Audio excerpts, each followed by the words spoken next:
నవ్వకుండా మొత్తాన్ని ఒక్కసారి కలక్కమనిపించడం నరేంద్ర మోడీకి సాధ్యమైంది. అటల్ బిహారీ వాజ్పేయి మంచి వక్త, కవితాత్మకంగా సెటైర్లు వేస్తాడు. ఆయన మాట్లాడే దాంట్లో గుంభనమైనటువంటి అంశం ఉంటుంది. అది జాగ్రత్తగా ఇండీప్గా ఆలోచిస్తే కానీ అర్థం కాదు. నరేంద్ర మోడీ సూటిగా సెటైర్ వేయగలరు. దానికి సాక్ష్యం నిన్న సుప్రీంకోర్టుకు సంబంధించినటువంటి 75 ఏళ్ల ఉత్సవాలు జరుగుతున్నటువంటి వేళ ఆ కార్యక్రమంలో పాల్గొన్నటువంటి నరేంద్ర మోడీ సుప్రీంకోర్టు కొత్త భవనాల నిర్మాణానికి 800 కోట్ల రూపాయల నిధుల్ని ప్రకటించారు.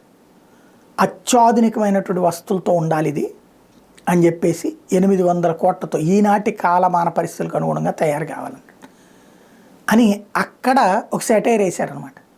సెంట్రల్ విస్టా ప్రాజెక్ట్ కడుతూ ఉంటే 800 కోట్లతో దాని మీద కోర్టులో కేసులు వేశారు, ఇప్పుడు దీని మీద కూడా అట్లా కేసులు వేసుకోకుండా చూసుకోండి అని చెప్పారు. అంటే ప్రజా ప్రయోజన వ్యాజ్యాలు ఎంత కామెడీగా మారినాయి.